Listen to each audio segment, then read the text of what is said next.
You know what? I didn't realize that. I didn't expect StreamYard to change the tone of the countdown videos. Like Yeah, the that does sound weird. like they toned it down. They toned it down for whatever reason. I'm like, hold up. Is my computer starting to slow up or freeze or whatever? You know, Nah, it's a StreamYard less completely obnoxious. It's less obnoxious now. StreamYard. I'll tell you what, StreamYard was tripping me up. But yo, what's going on? What's going on, everyone? Um, What's going on, people at home? well, I guess y'all did not think that Philly Jim was going to grace the presence of this announcement stream, but well, I said before the stream even started and when I initiated the countdown that I had to compile my thoughts together quick and into what's about to happen and the the couple of announcements that I wanted to bring to the public here and other content creators. Speaking of, good to see, and it's good to see the support of everybody. That it's still here. Just like nothing ever BPS, happened. BPS, AK Eagles, Jordy, Robert for Philly Sports Talk. It's good. It's good to see everybody that has been there from the beginning ever since I met them to give me as much support as I've given you guys over the course of over a year now. I think over a year that I've had my channel. Yeah, I started in late 2020 to watch the implosion of number 11 when he was still here, and now it's April of 22, and well, part of the announcement here, and let me get into it officially. Yeah, all I listed the thumbnail for this content was an announcement stream. It was 4 weeks ago where I decided to, you know, um, make a final score for my brand of Lindy End Zone. At that point in time, like a lot of you know that have watched the video, because it went over the course of 30 minutes of me getting into a deep a deep dive of an explanation and I also decided in that video, for those who didn't see it, I made myself a list of content creators and content creators, supporters, subscribers that that I wanted to give a thanks to, and I will give that same thanks to you guys again for the fact that yeah, that may have been the final score, but I did not say what quarter it was. So with that said, I am excited and proud to say that Lindy Endzone is back scoring some more touchdowns as always for the Philadelphia Eagles. I am excited to be back. Like I said, 4 weeks ago, it dawned on me at that point where I felt overwhelmed. I felt that the work I was doing was actually turning into work instead of what should have been an everyday hobby, because that's pretty much the whole point of what we're doing on this platform, and connecting to others in their respected fan base, their respected team or teams that we cover. And you know as easy as it is to make a as easy as it is to make a YouTube channel, it's also not easy to do this on a daily basis, to keep your content as fresh as possible, to keep a support system coming back to your channel over and over again, as if you were on TV broadcasting to thousands of people in your local neighborhood. I don't know. That's it's kind of difficult to do, and when it gets to when it got to the point that it did for me, I took a step back and I kind of realized that at that point in time the fun of it was gone. Like I said, it felt more like work than it did a hobby, and I overwhelmed myself. Um, I overwhelmed myself to the point where, yeah, and I'm just going in a carousel here, but obviously, you know, you guys weren't expecting Philly Jim to be hanging out with me in this announcement stream, because there is yet another announcement that I do want to get to.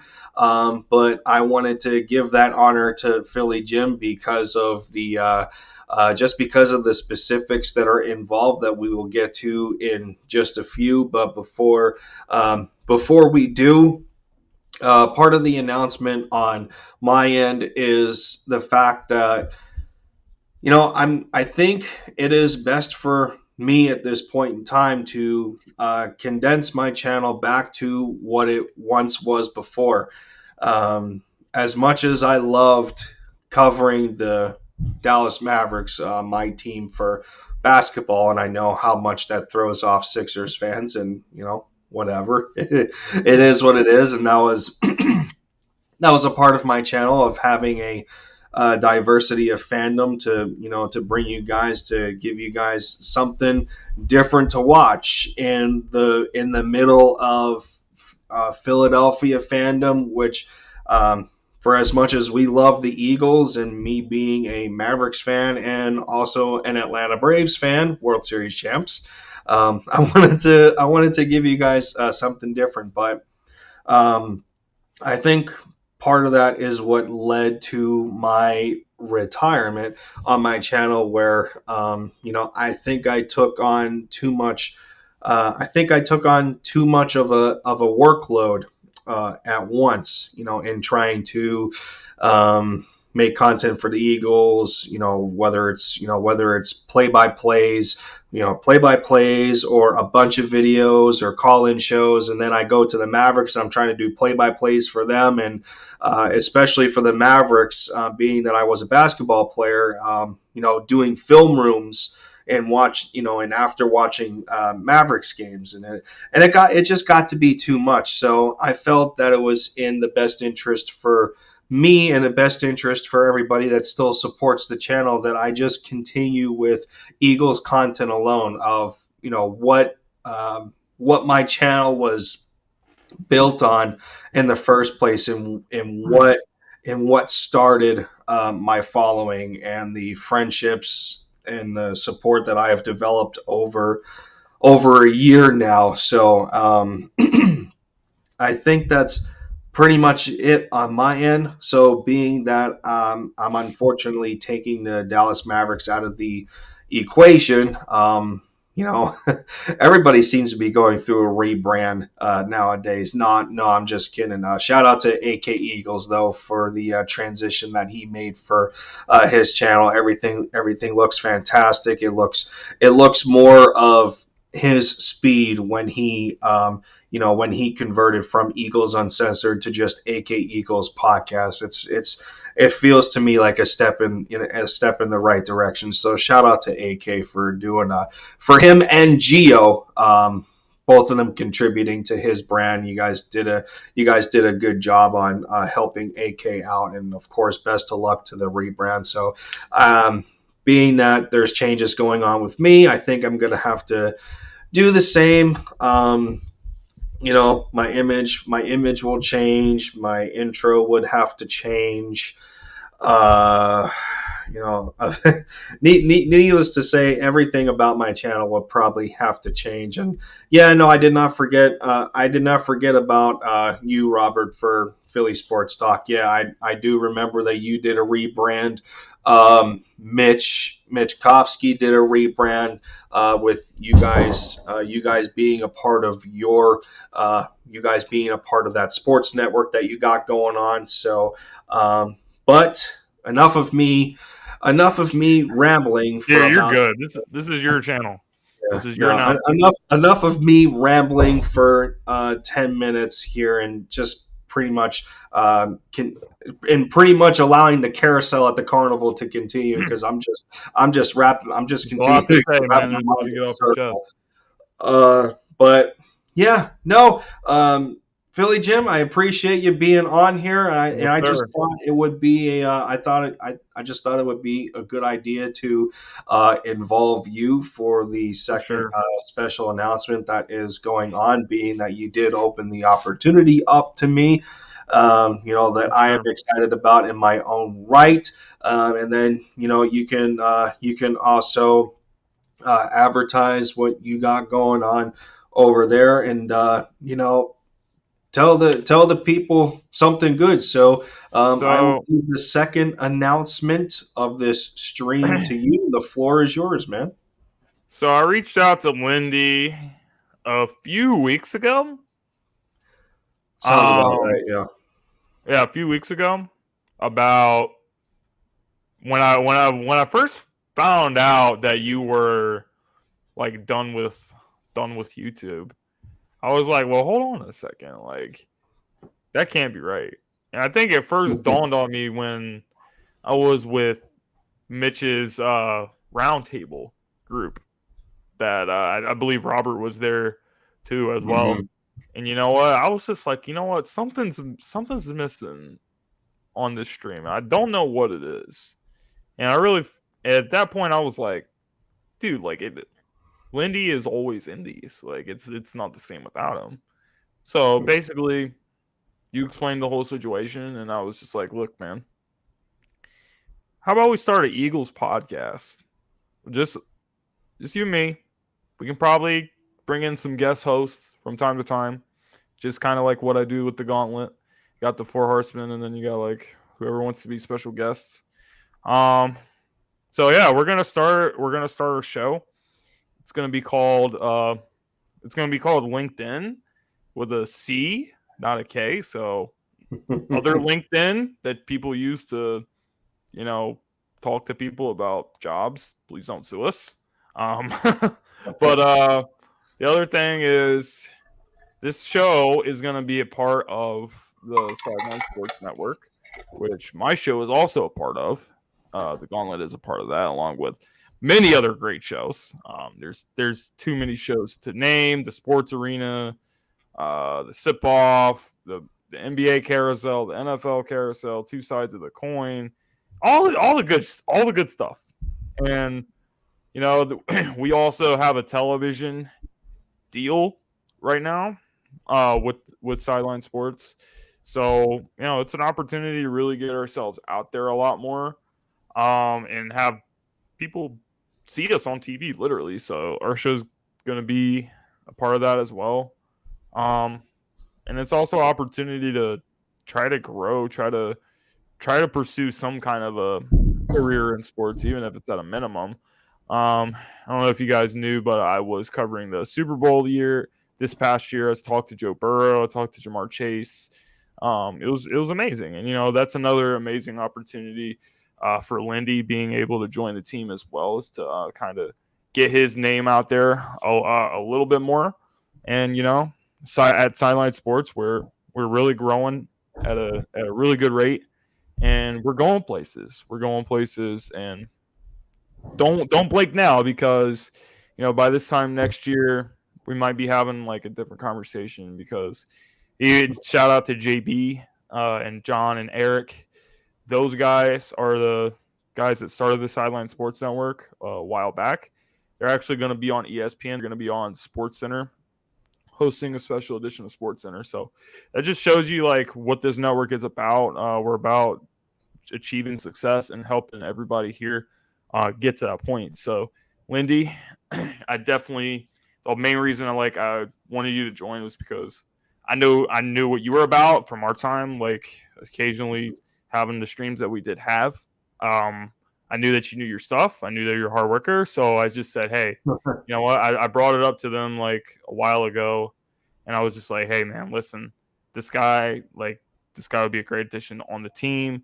And then they were just kind of like, yeah, well, you know what? Like, if you're gonna get somebody, you got to make sure they're serious, they're this, blah blah blah. And I'm like, listen, I'm not gonna work with somebody unless it's a person I have the most respect for, and it's a person that I believe is gonna put in the work that that I put in, and has you can match the same energy that I put into it. Otherwise, I'm not going to work with anyone that doesn't do that. So that's basically what I told them, and they were like, "Oh, that's a great answer." So Lindy's coming to the Sideline Sports family. We're starting a LinkedIn show. I'm gonna figure out. So we're both gonna figure out the details of what we want to do, when we want to do it, the day and the time, all that. We're gonna figure that stuff out, but look for us to launch within like the next couple of weeks. Hopefully at some point before the draft, because the draft, talking about players, that's probably a good time to start. That's actually it's funny that I bring that up, because when I started the Gauntlet, it was right before the draft. And when I actually started my original YouTube channel, my first YouTube video was like Eagles mock draft, literally. So it's good timing, and we're going to try to do it and have the most success that we can. Yeah, no, like I said from the beginning, it was BL? I mean, it's a humbling opportunity that I have been given. I never at one point necessarily considered the idea of being a part of a network, because I guess networks have different, they have different purposes, different definitions based on who started the operation, what the goals or their aspirations, what they're trying to get out of it. And knowing that we have shared some pretty good success in the past in terms of the shows that we have had, whether it was on your channel or mine more recently, the episode of Touchdown Talk that we did over on my channel here, that was long overdue, but it was one of the more viewed episodes that I had. So I knew from past experience that the two of us we don't ever disappoint in terms of Eagles conversation. And part of that is what made it easy to to make this kind of decision. And I remember when I first created my channel on here, and just going through the beginning and feeling that, well, what, I mean, yeah, there's a bunch of different Eagles content creators on here, but what I need to make sure I do is that I stay original, I stay organic, and I stay honest in the message that I'm portraying through my opinions and what the sports team themselves is up to. And up to this point, I think I've achieved that to a good level, and I'm ready to hit level 2 instead of being stuck at level 1 all this time. And I think this podcast form, like I said, is going to be a fantastic opportunity to carry out. And we'll just be counting down the days until the first episode. Obviously, we got to get it out before the draft starts, so we can get some mock talk in there. And speaking of mock talk, we got that bombshell of a trade the Eagles gave us early. Not too long ago, the Eagles giving us that bombshell of a trade today, and it's just stuff like that that's going to give us good conversations for when this podcast starts. Yeah, I mean, when I saw that trade, I was very impressed with it. I'm not gonna lie, but there's a whole bunch of stuff we can get into with the Eagles. I mean, even with the draft coming up afterwards, we're gonna have OTAs, we're gonna have all that. Jalen Hurts is gonna be the debate of the year. Everyone's gonna be talking about him being the quarterback or not being the quarterback, especially after this trade happened. Gonna be a lot of fun to do it though. And Sideline Sports is the best way to get this thing started. Yeah, I mean, the more it's talked about, the more excited the more excited I'm Sure. getting, to be honest. And I've already I think everybody in the network has already followed me on Twitter. I think they pushed me over 200 followers now on There you On go. Twitter. So but yeah, no, I was skimming through some of the network members, and I noticed one of the gentlemen you were just talking about. I'm like, wait, I had to take a double take there. I'm like, hold up, he's got Fox 56 in his bio. I'm like, timeout, and I see it was for Atlanta Sports. I'm like, oh, okay, all right. There's a bit of a like higher end seriousness going on in there, that he provides content for a local news station for sports in the Yeah. Atlanta area. And there's a lot of people in the network that cover sports locally. A lot of people have their credentials, their media credentials for the local Mm-hmm. teams, which is something Yeah. they've also told me to do. So we have access to like a whole bunch of good stuff, so we can get in touch with the right people need to get in touch with in your area. So yeah, it's a big step. It was a big step for me because I never really saw myself being a part of the media or anything like that.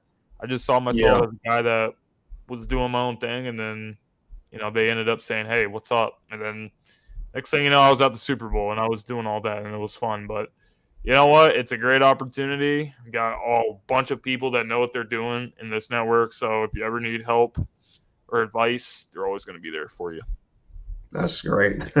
That's great. And but no, speaking of which, like support and advice, I really do thank everybody that has been coming around for the stream here, as I'm trying to get stuff off of my screen that's popping up for friggin' computer scans and whatnot.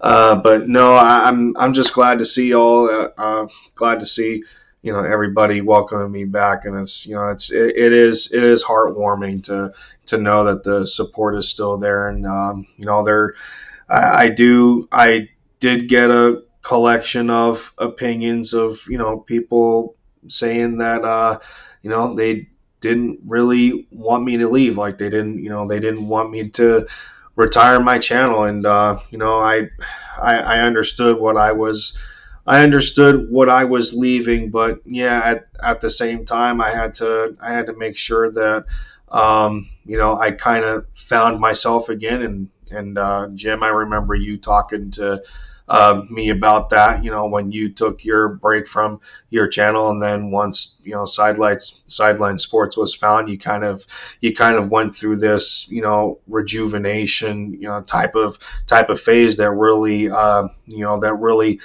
elevated your desire to want to be greater in what you're doing. And once I realized that maybe this decision wasn't as good of an idea as I thought from the beginning. Realizing that even though I wasn't on my channel anymore, I was still following the Eagles, and I was still participating in video comments for other content creators, and I was a part of a couple of call-ins and hanging out with everybody that I used to. And it hit me again to realize that maybe maybe I shouldn't have left. And I probably should have decided to change a couple of things with my channel. And therefore that's why I have said that I'm just going back to strictly Eagles content, so I can revert my focus a little bit better.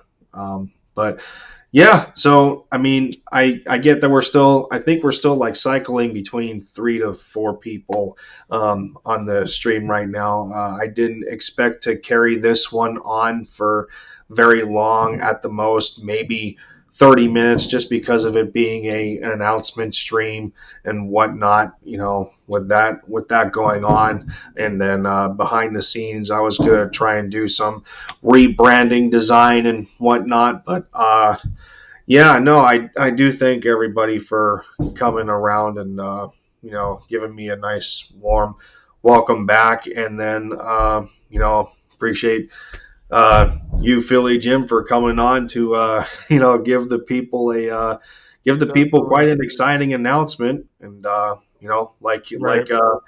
like Jim just Once said, we get everything sorted out, with the new show, the Eagles show that we're gonna do, I will make an announcement about it, and I'm sure Lindy will make an announcement about it too. We're both gonna tell you guys what time and when the first episode's gonna be, all that. So be on the lookout for that within the next few weeks. Yeah, I can already tell y'all that as much It's gonna as be fun. we're excited about this, we hope that you guys are too, just to have another means of entertainment, and this also uplifts another form of showing for sideline sports. And yeah, I appreciate you guys. Thomas Jones coming in here. Yeah, there we go. Lindy Legend is back. Yes, I am. Yeah. Blue City Empire. Thank you. Thank you to everybody that has popped in, and appreciate me making a return. And Blue City Empire says, did we hear that Giants GM and 7 other people went to have dinner with Kayvon Thibodeau? Good I for mean, them. the listen, the Giants and the rest of the NFC East can do whatever they want, because at the end of the day, I think most of us understand here that when it comes to these kind of situations where it involves a specific division, the teams in that division, they not only do they make moves for themselves, but the teams are monitoring each other. They're monitoring each other at the same time. They're trying to figure out who's doing what, and that I think that's part of the reason why that free agency as of late, up until this blockbuster trade that the Eagles have done for the draft, I think that's part of the reason why it was so quiet. Like, we didn't see the Giants doing much of anything. The Cowboys weren't doing much of anything. They were letting opportunities slip out of their hands and then re-signing players back that don't move the needle at all. It's like, Cowboys, you do you, that sort of thing. And you can argue the Eagles. You could argue the Eagles haven't done much to move the needle themselves, even though they have made some, decently significant changes with the addition of Hassan Reddick, and adding some depth at the receiver position for what it's worth, and Zach Pascal, to kind of satisfy Nick Sirianni and players that he's comfortable with, that he knows, that he can coach, from a simpler standpoint and whatnot. And, but yeah, and aside from the Washington Commanders, it's so funny every time I say their name, Washington adding, number 11 You know to who? their squad, we know who is actually going to be number 11 again. Alex Smith was number 11 at one point for Washington, but that's not the here nor there. It doesn't matter what number he wears. All that matters is that he's going to get swept by the Eagles, like he so deservingly does this year. And Washington fans will have to bask in that disappointment and torture, but it is what it is. There's a reason that he's been on 3 different teams in 3 years. So now you guys are the next victim of that suffering, but we'll Have fun see with at the that. end of the day what happens. Yeah, have fun with that, Washington. So I feel like I'd be doing a disservice if we didn't at least talk for a few minutes about the trade that the Eagles have conducted with the New Orleans Saints. And, For sure. while I know that, at least every Eagles content creator is live right now, whether they're doing streams or call-ins themselves, it's gonna be hard to get some viewer traffic. But, between you and I, Jim, we can display kind of a preview of, what's to come with LinkedIn and get some practice, get some more practice going now that I am back on my platform for the podcast. And I'm talking about this Eagles Saints exchange that they have had for more of a draft purpose than for any kind of blockbuster trade purpose for a player. And for those that are upset. No, for those that are upset, and I'm using the nicest word for it, about this trade, and hear the fire Howie Rosemans left and right, and shots fired that way. For everybody talking in that regard, I just want you people to remember the fact that football teams are not built through trades. Well, when I say of trades for players or the trade deadline, stuff like that, like rental people. Football teams are not built through trades or free agency. You build a football team through the draft. And if you have an opportunity to expand or just add to your ammunition of capital, especially not just over the course of the current draft class, but over the course of the next 2 years of what Howie Roseman was able to do to compile and manage to keep 2 first-round picks this year, 2 first-round picks next year, and I believe an extra second in 2024. That just leaves a bunch more opportunistic scenarios that allow the Eagles just a wider range of flexibility of what they can do in terms of just adding more talent to this football team, especially especially those quality rookies, and keeping your team as young as possible, knowing that there's a number of veterans on this squad that are going to be either near the end of their career towards retirement, or they're older veterans on the last year of their deal, and you're stuck in a situation where you got no depth behind them to take their place. Yeah, and you know what? Actually, the biggest thing that stood out to me in this trade was not even the amount of picks that the Saints gave up, because not only did they, I'll just go through like everything that we got. So we got the 18th pick from them this year, the pick 101 this year, 3rd rounder, and pick 237, which is a 7th rounder. And then we get their first next year, and then the year after that, we also get their second. So you get a future second, you get a future first, and then you still have 2 first-round picks this year. And the thing that stands out to me is not that we got all that stuff, but also just the fact that the Saints got 16 and 19, and we got 15 and 18. So we're still a slot in front of the Saints.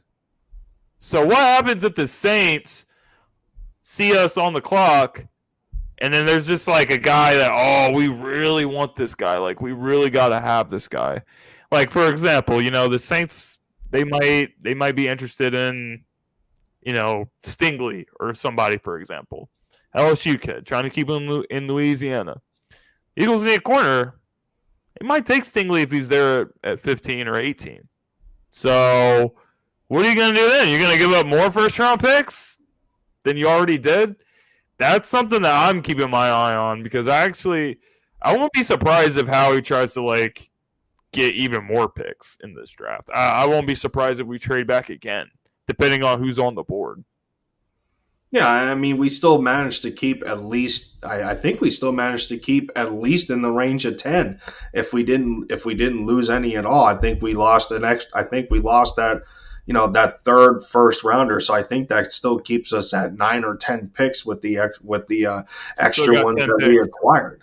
So I mean, we really didn't lose anything other than some positioning, but even with the first rounders considered, we moved up. We moved up, even if it was just one position. Sometimes one position makes a difference. If somebody falls and it lands in your favor, you're just one step ahead of having that opportunity to get him if nobody else tries to make a trade with you at the last minute. Yeah. I mean, I think it's smart to do this. I mean, everyone knows that I'm a Jalen Hurts guy, but like, this is a year that he knows what's at stake. So they're looking at next year being a better quarterback class than this year. So I think it's also a sigh of relief that, the Eagles are not drafting Matt Corral or Malik Willis or Kenny Pickett or somebody like that, and that's not going to happen. No, we're going to see what we do anyway. We're going to see what we do pick with these picks. And then we're going to see how much better it makes the team and how much better it's going to make Jalen Hurts. And then if Jalen does what we both hope he can do, then it puts you in an even better situation for next year. Because if you already have a quarterback that's a franchise quarterback and Jalen Hurts, then you don't got to draft a quarterback and you got 2 first-round picks again. Yeah. So you could, if there's a team that's desperate for a quarterback, you could trade them. And get 2 first-round picks in 2024. I don't know how long we're going to keep this streak alive, but it's something that could happen. Or you have 2 first-round picks, and if you want to draft C.J. Stroud or Bryce Young or whatever good quarterbacks are coming out, you can trade up to go get them. It gives you a lot of flexibility. So I think that has a lot to do with why we did the move as well. Yeah.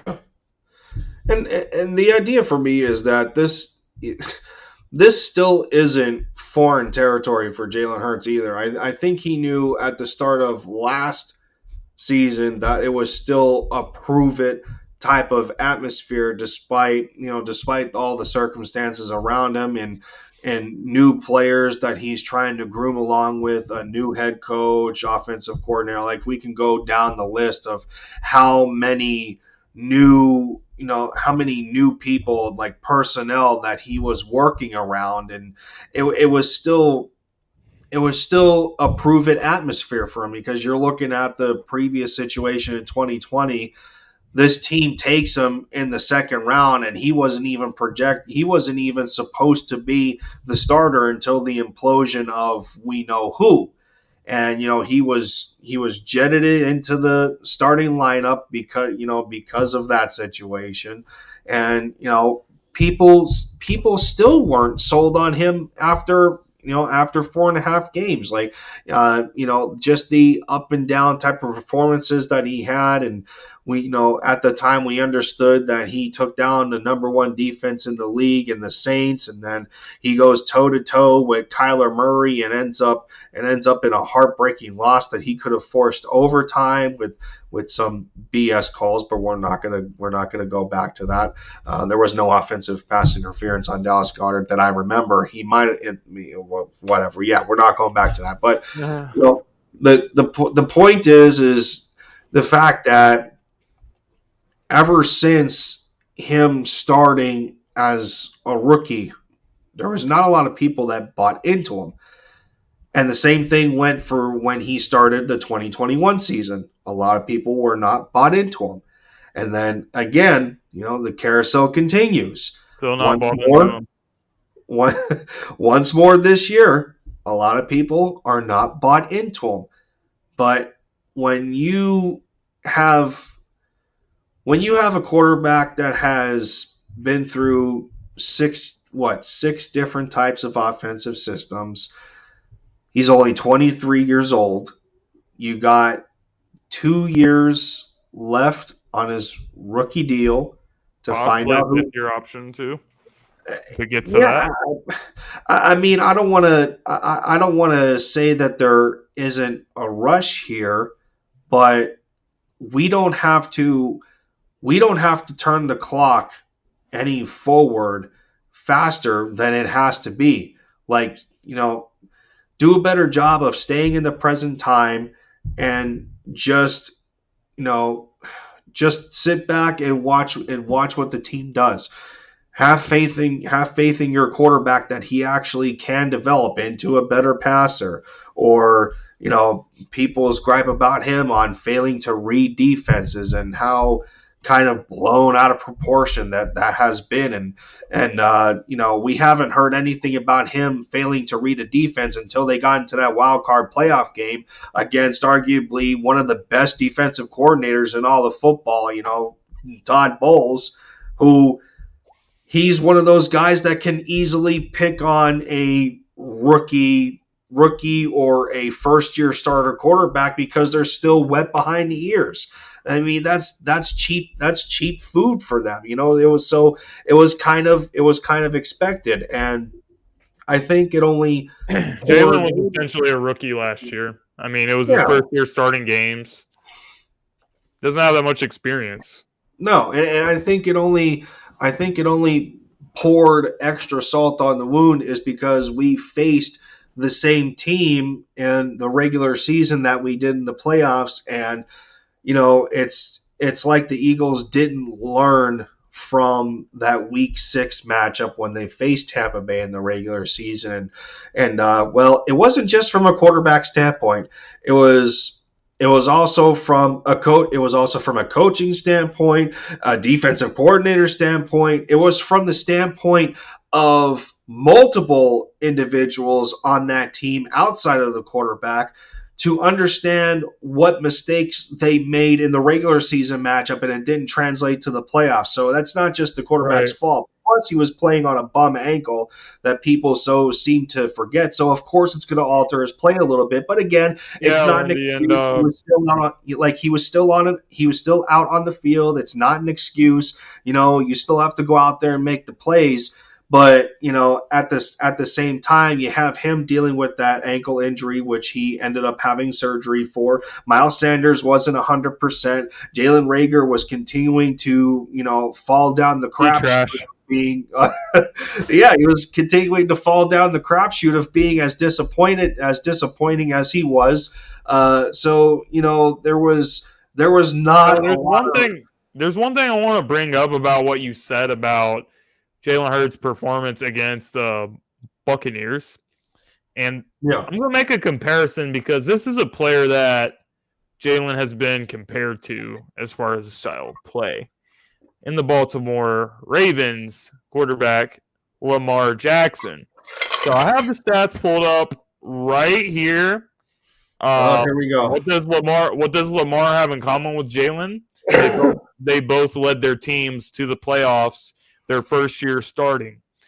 Lamar actually happened to be more of a starter and not a gadget player, which I felt like was a huge issue with Jalen Hurts' development. As bad as Carson Wentz was playing, he should have got opportunity to play in 2020, which he didn't until the last 4 or 5 games of the season. But anyway, Lamar Jackson was 14-29 for 194 yards. He had 2 touchdowns and an interception in that game, and he had a QBR of 11.4 in that game against the Chargers. And that was back when the Ravens still had Joe Flacco, who was a former Super Bowl MVP, all holding the clipboard, and they could have pulled Lamar out of that game and went back to him, and they didn't. And that was their way of saying, you know what, we're committed to Lamar. Lamar's our quarterback of the future. End of story. Next season comes along. Lamar takes a huge leap. He becomes a superstar in the NFL. He wins the league MVP. He leads the league in touchdown passes in 2019. And Lamar is a superstar. I mean, this guy, if he didn't get hurt last year, the Ravens season is probably a little different than it was last year, not making the playoffs. So I feel like Lamar has already shown the blueprint of a read option quarterback that can have a lot of success in the NFL. And I think that it's up to the coaching staff and the team to put Jalen in the best situation. Don't make him be Superman. Figure out what the best situation to use Jalen's skill set is going to be. And I think they kind of started to figure that out last year towards the end of the season. But now it's time to really take the next step with that. And I think if the team takes the next step with that, Jalen will also take the next step with that. And that's when we'll see that big improvement that we're hoping to see.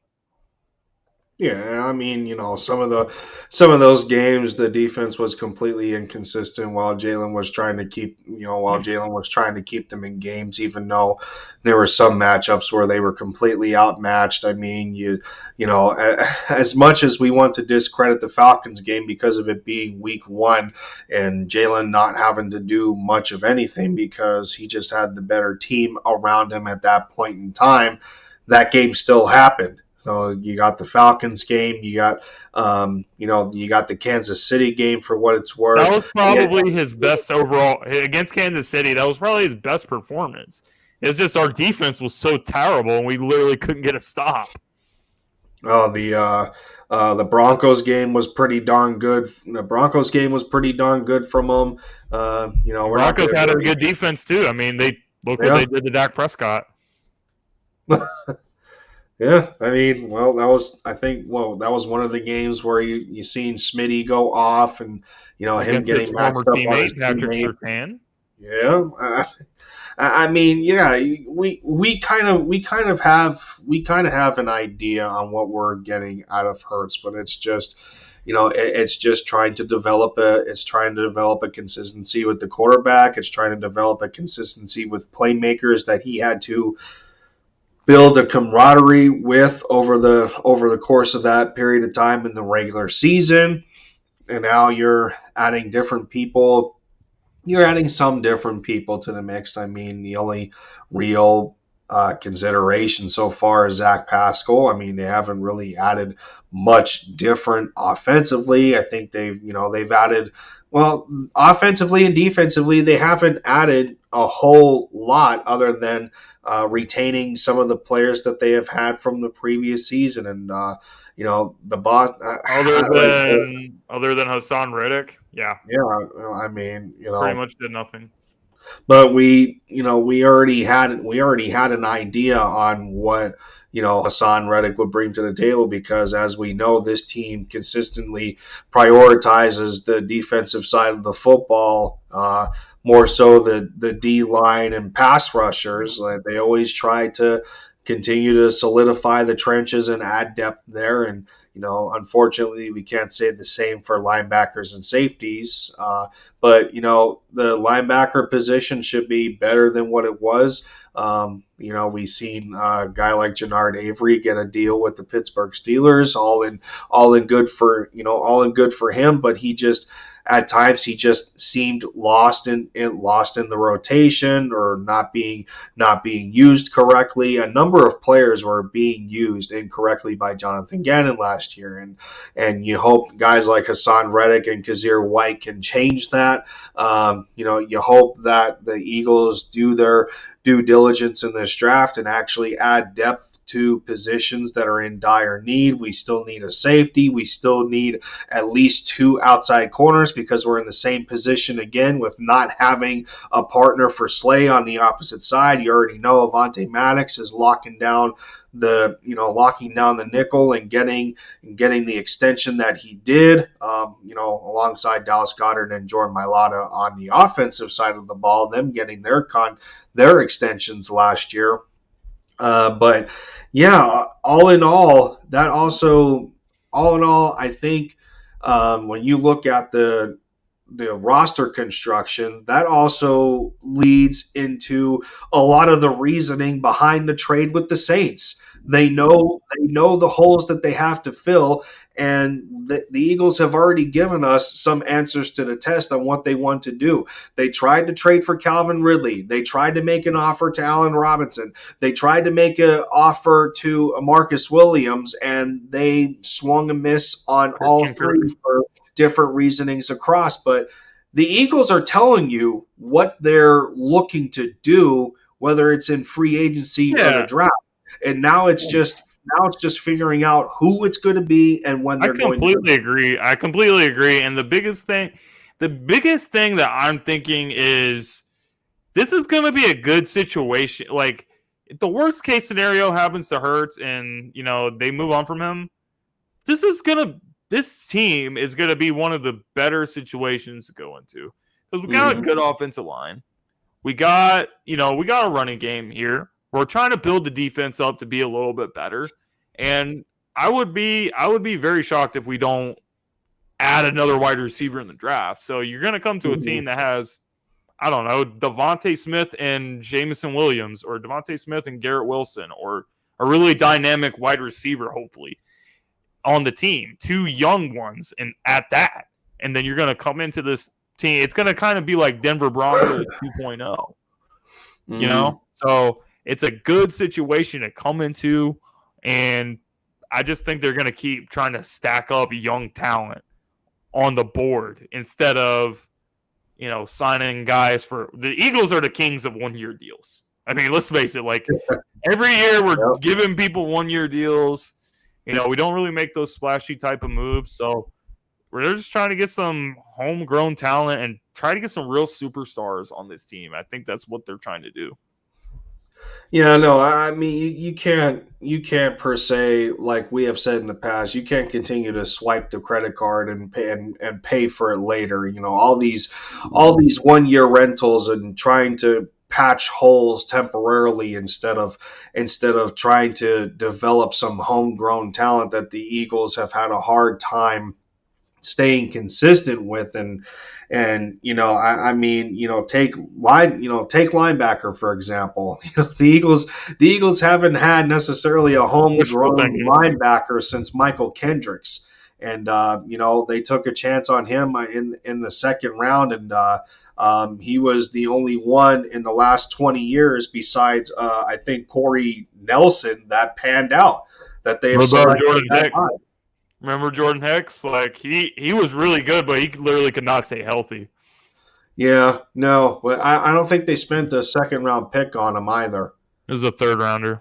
Yeah, so the Eagles in the last 20 years have only spent 2. I don't even think Jeremiah Trotter. I feel like he was like a mid to late round pick too, like 4th round or 5th or something. Like, and he was one of our best linebackers in the last 20-something years. And it's a shame because you got all these people right now mocking it up that the Eagles are going to take a Devin Lloyd in the first round when nothing will make me happier than if we got Devin Lloyd.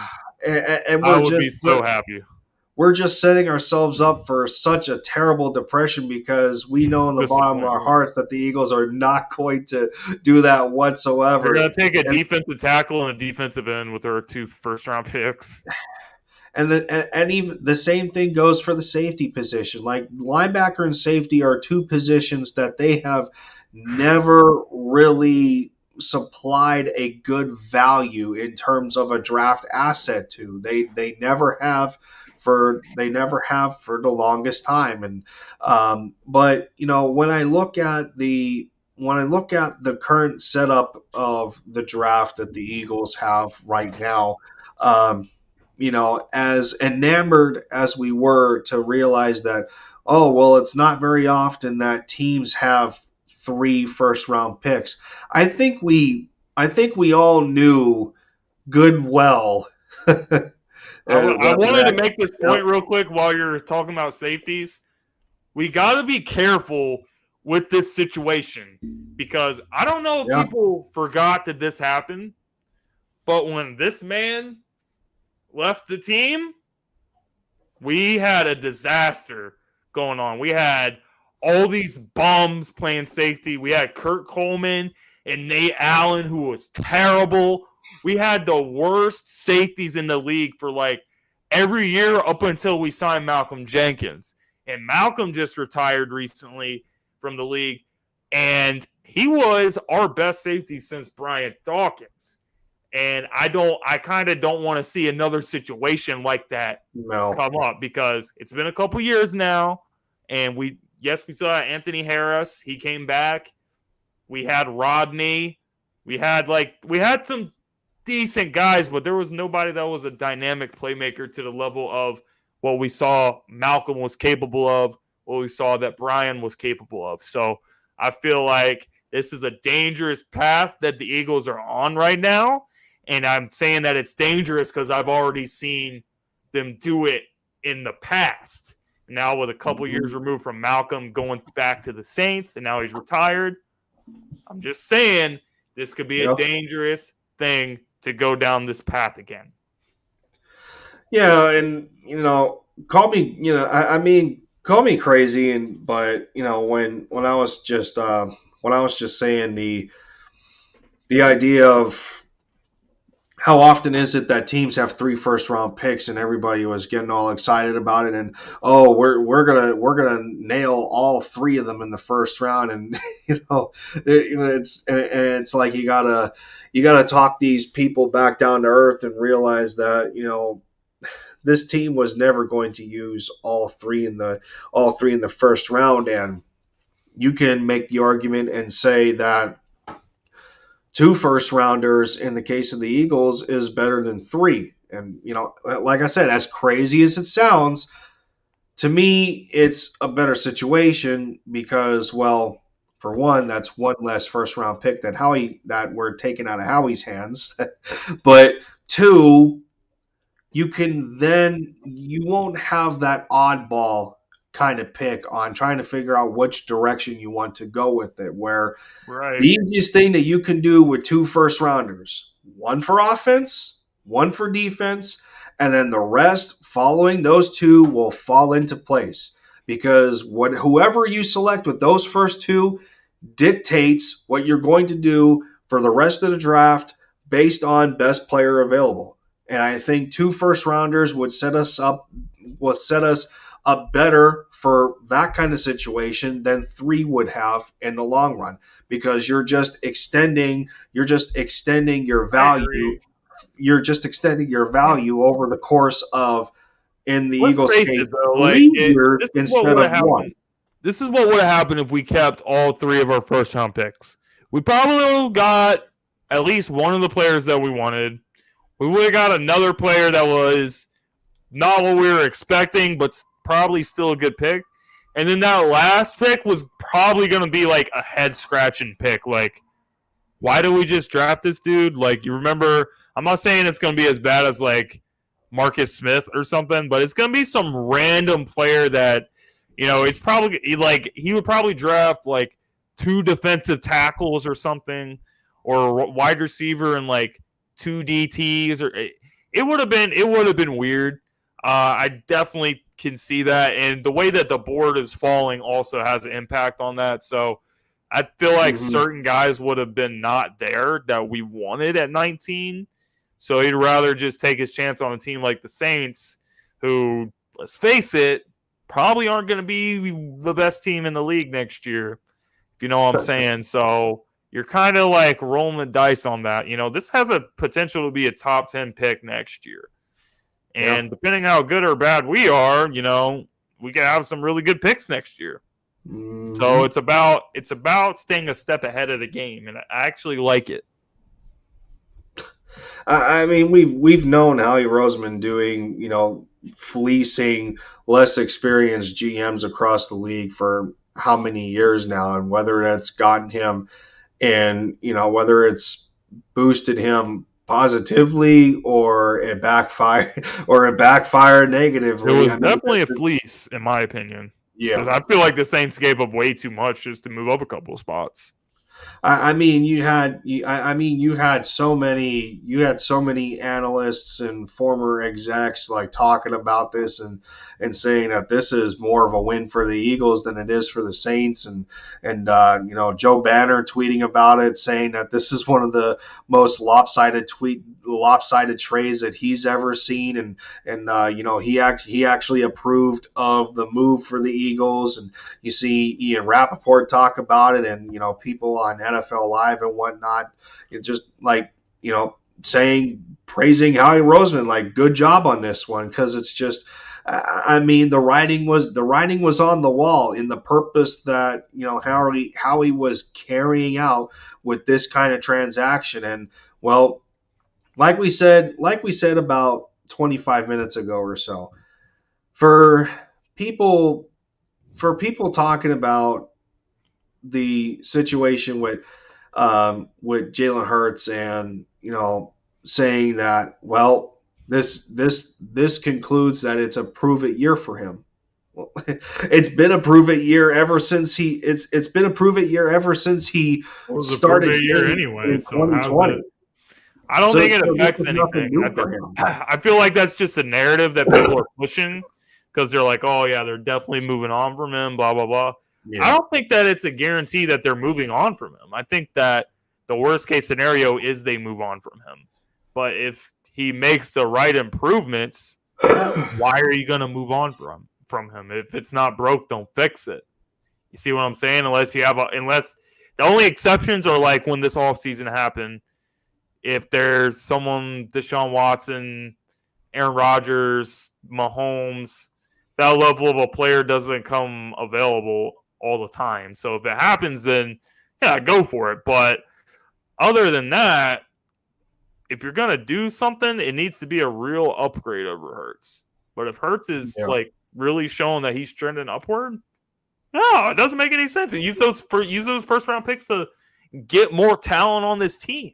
Because 2 years from now, you get 2 first rounders this year and 2 first rounds next year. This team could really be looking like it's on the cusp of getting back to being a contender again by then. I hope. Yeah, and ruling the division how they've been doing so for the last few years. I mean, I don't care about Dallas winning the division or whatnot, but I mean, how many consecutive playoff appearances have we had as opposed to the rest of the division? You know, division wins and NFC championship appearances and so on and so forth. I mean, you know, it just puts the Eagles in a better position overall. And this is just me, but this draft class, I don't think there's a quarterback in this class that's better than Hurts right now. I mean, you could say like you could say Malik Willis has a better arm and he has just as good as improvisational skills and whatnot, but he's still a project. He's still a work in progress. Kenny Pickett's still a work in progress. Matt Corral's still a work in progress. Like these guys still have. If Hurts was coming out in this class, he would be the first quarterback taken. There's no doubt.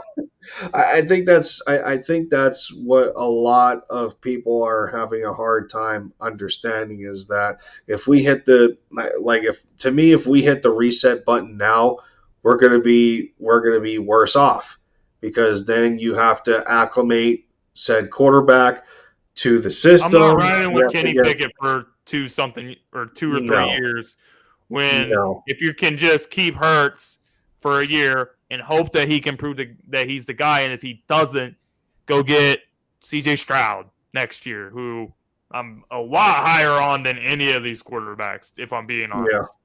Yeah. If anything, this year's class again is deep at receiver. It's deep at corner. There's good quality safeties, and there's good quality safeties in the early rounds. There's plenty of offensive linemen. A lot of positions that the Eagles are in need of right now. That's bigger than worrying about the quarterback. Oh, right. If only common sense could speak for itself, right? But, apparently it can't though, because no one has common sense. But man, well, I think that was a pretty good trial or sneak peek of what's to come for this brand new. Don't even know what's coming up. Joey Shakes, shout out to Joey Shakes. I saw his comment. He said, "I can't wait for this. We can't wait for it, bro. We can't wait for it." And you know what? Sideline Sports, hashtag LinkedIn. We taken over Eagles podcast on this whole network. So yeah. Definitely going to be live on YouTube and on other platforms, maybe Twitter or something. And we're going to figure out the details, and we'll keep you updated on it. But it's a new journey for both of us, and it's going to be exciting. I can't tell you. I can't tell you how happy I am for it. Even getting a name figured out, because I thought well, wait, like Link Talk with Philly Jim. I'm thinking, there's gotta be something better that I can branch off of that. Well, you know, Link, Midnight Green. Hold on. Ah, there it is. And LinkedIn was born. You know, LinkedIn. I mean, it couldn't be more appropriate since everybody refers to Lincoln Financial Field, the Bird's home. Everyone refers That's to it the as the link. Link. So, I mean, I don't think the name's been taken by anybody else. But who would have thought? And it's simplistic, but it makes a lot of sense. It makes a lot of sense on the vision that we're wanting to have for the podcast at the same time. And being that I know between you and Joey and you, Joey, and Desert Eagle, you guys are one of the OG trios back in the day of YouTube, and the friendship that you Yep. guys have built And we'll that you guys probably, have built over the years. yeah, I tailgating with talked those to guys is something else. I talked to Joey about it as well, and and yeah, he gives me he gives me his opinions on it and everything, and it's good to have a support system of advice and whatnot, and it's another individual an individual's opinion that I value, and yeah, like I said, it's good. It's just good to have the support system that I do to make this kind of decision going forward. Not just for my brand, but assisting Sideline Sports in the content that you guys are continuing to want to build for your platform. And I am excited to be a part of it and get this. And get this opportunity to have to have my own podcast for the Eagles and whatnot, something to do on a weekly basis outside of making content for my own channel. So yeah, I mean, so yep. As we as we conclude this stream that has managed to get over an hour, but it was definitely a good hour, and I know for the first 20 minutes or so, I went into my own tangent of talking about what led to my channel retirement and what led to me coming back to my channel. Yeah, for those that missed it, like I said, I wasn't in a good place at the time, and the channel was turning into it felt more like work than a hobby, and all that kind of negative stuff. And in my time away, I realized during my time away that, you know what, I think if I could simplify things to what I was doing before, maybe I would be better off. And like I said, as much as I loved covering the Dallas Mavericks, I might have to condense my channel again, just to help myself out. And I couldn't stop talking. I couldn't stop talking about the Eagles and whatnot. And well, one thing led to another in my decision making, and here I am. Back on my platform, and not only that, but I have I'm thankful. I'm thankful for the platform that Philly Jim has decided to give me for Sideline Sports and creating the LinkedIn podcast that will eventually start up here in the next couple of weeks. It'll have, I'm sure it'll have its own. I'm sure it'll have its own backdrop and whatnot. But yeah, there's a lot of details that are going to go into it. There's going to be details that are going to go into my channel with rebranding and all that good stuff. But my return has, and I thought me retiring from my channel was overwhelming. My return to my channel is overwhelming at the same time, but it's a good kind of overwhelming because everything is positive at the end of the day, and there's a lot of stuff that I'm looking forward to when it's all said and done. But I can't promise you guys that I'm going to be dropping content right off the bat. I may do something tomorrow in discussing my viewpoints on the trade that the Eagles have made with the Saints, or you can just watch this. You can just watch this stream back as Philly Jim and I have went into detail on what we thought this meant positively for the Eagles. You can just watch this back. Like I said, I didn't think the stream would carry on this long, but you can decide to do that as well. So thank you to everybody that has come through on the stream, just giving me a warm welcome back to my platform. I want to thank Philly Jim for joining me on this Monday evening to take part in the special announcement that had happened, aside from me returning to my channel. And I want to thank the support system that I still have for my channel, that I was able to maintain the same subscriber count in the midst of a 4-week absence. And a lot of this I am not going to take for granted whatsoever, and I'm probably not going to want to do that again and risk retiring again. I'm probably I can't. It's been like the channel, the support, it has been good to me to the point where I did feel a bit of guilt for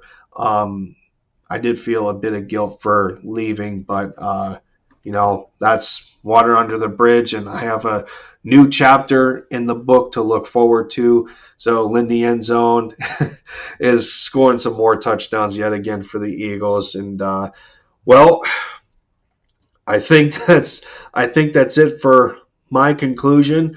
And again, I will leave the floor to you, Jim, for closing this announcement stream out. You can again advertise Sideline Sports, the Gauntlet, everything that you got going on, what we are going to have going on in the future. And yeah, man, I appreciate it once again.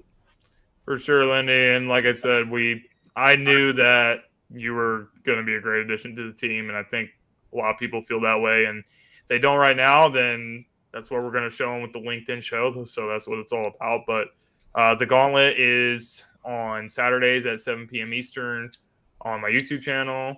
I did a rebranding too. It's not called Philly Jim anymore. I still do all the same videos that I did when my channel was just called Philly Jim.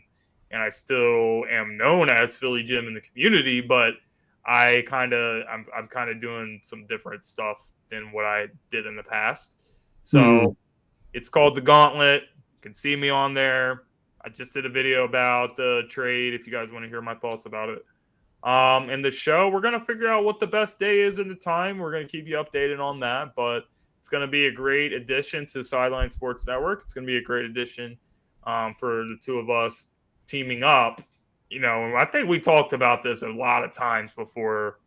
Even last year, we were trying to set something up where we were going to do something every week, and it just it never happened. But, sometimes things just go full circle, and I think that's what happened here. And, everyone at Sideline Sports, along with myself, we're all excited about it. So let's get to it. Yeah, it's awesome. Yeah, it's really awesome to hear from me. And yeah, so sometimes on things like that, you just need to let time run its course, and the kind of direction our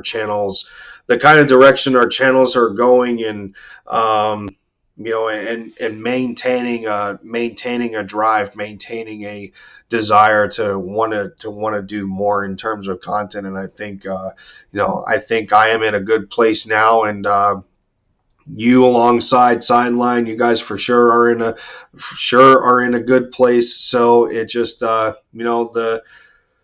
the door's wide open, the sky's the limit, and those are the kinds of situations that you always hope to be in, because at that point success is limitless, because it's all up to what you want to achieve. So yeah, like I said, thanks again, and thank you to everybody that was a part of this announcement stream that kind of came out of the blue. I had it. Scheduled for only about 40 minutes in advance, so I'm sure it caught some people off if they didn't see my Twitter. And there's plenty of streams going on right now in the Eagles community that we can for sure pay a visit to when this stream concludes. And once again, a big thanks to Sideline Sports Network and Philly Jim here for allowing me the opportunity to join the team, the collection of individuals who love to talk about sports, or even love to play sports. I've only been a part of the group chat for a few hours starting today, so there's a lot of people that I have yet to get to know at this point in time, and a lot of people to work with in the foreseeable future. So the amount of times that I'm saying work is definitely an understatement, but there's a lot of it that's going to happen over the course of the coming days and weeks. So there's much to be done. A lot of preparations to do, a lot of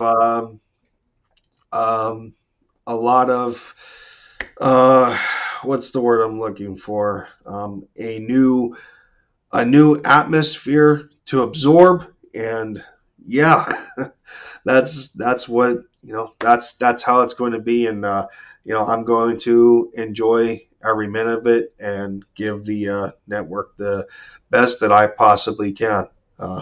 Appreciate you, Mitch. Thank you.